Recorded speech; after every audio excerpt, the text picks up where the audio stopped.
Welcome to Window Wraps. We've created this series of videos to help you give us the information we need to make the perfect shades and draperies for you. So the most important step and the most important information for us is the measuring. So especially when you're measuring for draperies. So we need two pieces of information when it comes to measuring. We need the width and we need the length. So for the width, you need to take a few things into consideration. Mainly, how much of the window do you want to cover? How much of the window and also how much of the wall? You can really think of this as going beyond the window. So in some cases, you just want decorative side panels. So they would just come down each side of the window. As a general rule of thumb, I usually have these made between 24 and 36 inches, just depending on the size of the window, because you want it to look like they close, even though they don't. The other option is to have fully operational closing panels. So in that case, I usually start by measuring trim to trim. So the outside of the trim to the outside of the trim. And then I like to add between 12 and 24 inches, just depending on how much wall space I have on either side. Ideally, it's nice to be able to stack the panels off of the window. And of course, you can also make the windows look larger and more expansive if they're installed wider. The other thing to keep in mind is the hardware. Your hardware, you do want it to go all the way across the window. So even when doing side panels, you want it to go all the way across. So the next thing that we need is the length. So you want to start with your height. So how far up do you want to go?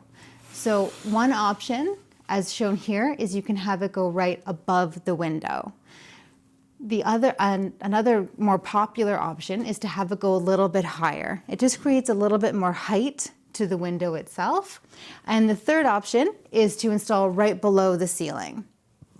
Again, that creates sort of a more dramatic, grandiose kind of look. The next thing to keep in mind with your length is how far you want it to go towards the floor. So the most popular option is to have it break about 1/4 inch off the floor. What I like about that too is there's a little bit more forgiveness as far as the install goes in case the floor isn't completely parallel to the ceiling or not completely straight. The next option is to have it sit right on the floor.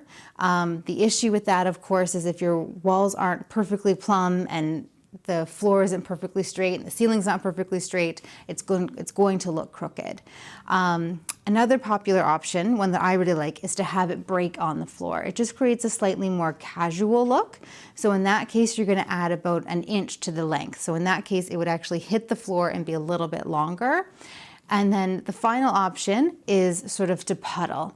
So in that case, you're going to add between 6 to 8 inches to the length. And of course, it'll give you a really full voluminous look on the bottom. So the final step in ordering is to fill out your order form. So we're going to want your finished sizes. So after you've discussed all of this with your customer, then the final number you come up with is what we're going to want on the sheet. So when you refer to your form, under the width column, we want your finished width, and under the length column, we want the finished length. And that's how you order the perfect draperies.